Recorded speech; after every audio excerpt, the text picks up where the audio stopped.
well, this shouldn't be a problem. Mother-in-law?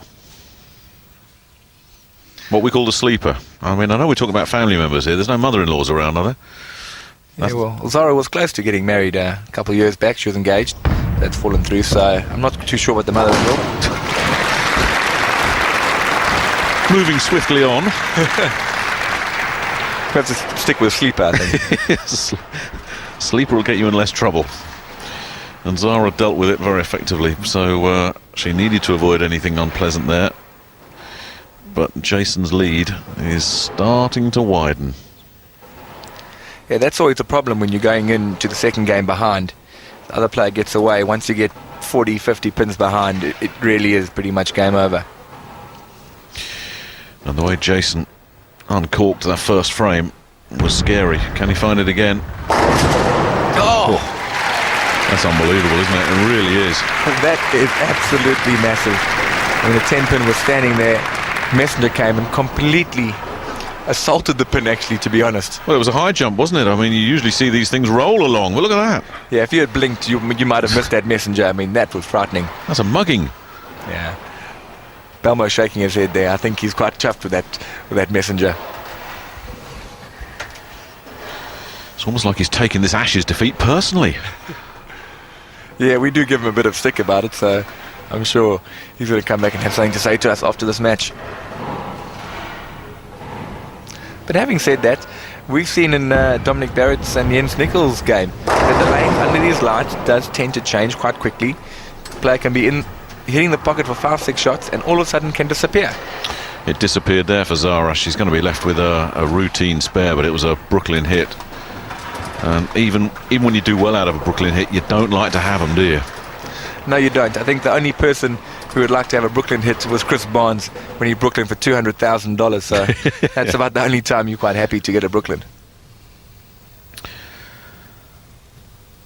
Yeah, so she's got to stay clean. And she's got to forget the fact that Belmonte's lead is just up around 40 now.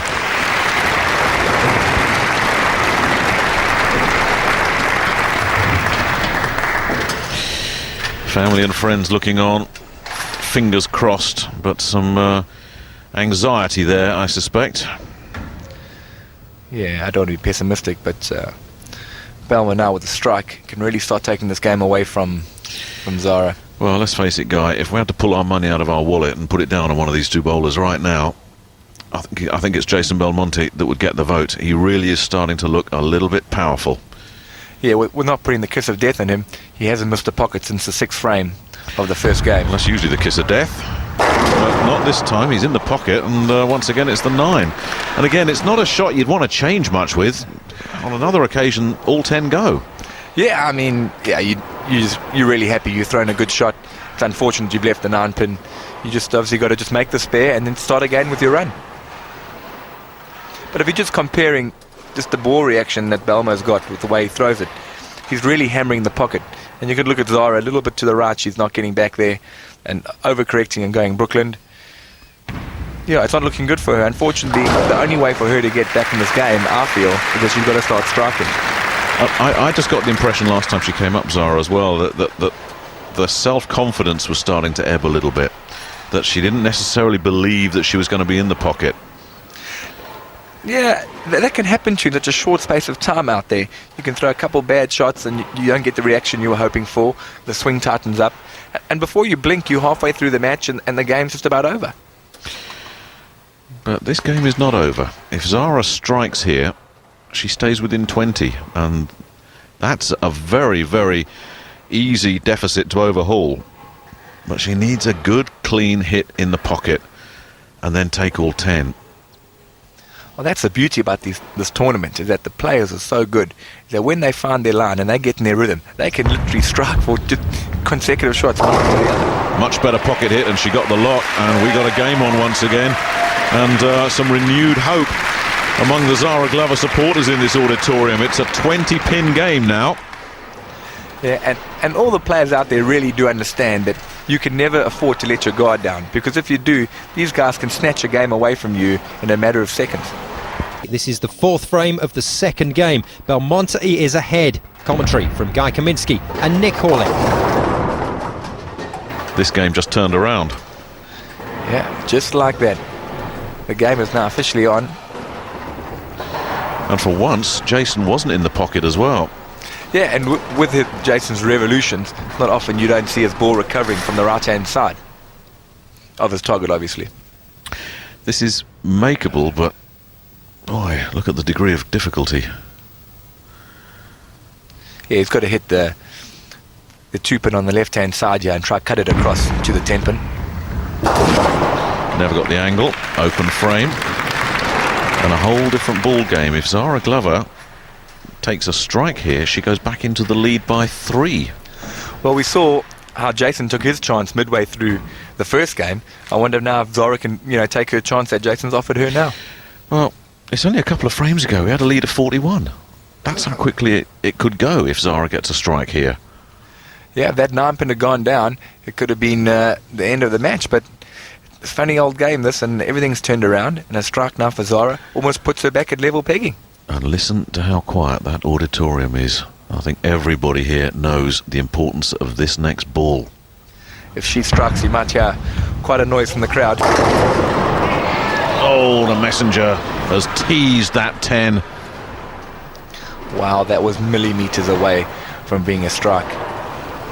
You can just see the difference there between the power of the two bowlers' balls. That messenger rolling along the deck, as you can see it coming across there, compared to Belmo's, which is just about in mid-flight.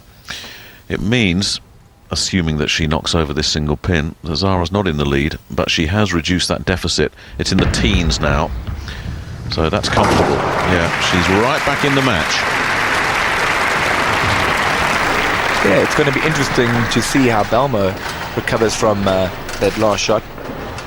I'll say this for Zara Glover, because you and I think both thought the same thing at the halfway point, that we thought Jason was going to tear away in this second game, and that hasn't happened. Glover has stuck around very, very well. Yeah, but that's the way this lane is under the lights. It really can change so quickly in such a short form. Oh, but Jason just answered all our questions with a fantastic strike there. No, there was a bit of frustration in that shot.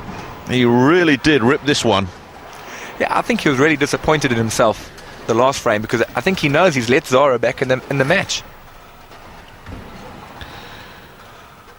He still leads, and every time he strikes, and remember he is the lead-off man in this second leg, he puts the pressure back on his opponent. He leads by 17 and he's working a strike. It means Glover's got to strike just to stay within 17. So she's not out of this by any means. Yeah, so much of this is momentum. You really want to get the crowd behind you and just strike to start going your way. Yeah, that's a 10-pin again. But still a good shot. You're obviously disappointed, but at least she's hitting the pocket now, compared to maybe 4 or 5 frames ago, where she really looked like she couldn't quite get herself back into the pocket. Yeah, that's what you got to tell yourself, isn't it? That the pocket shots are coming, but that's 2 in a row now. She's had no luck with this 10.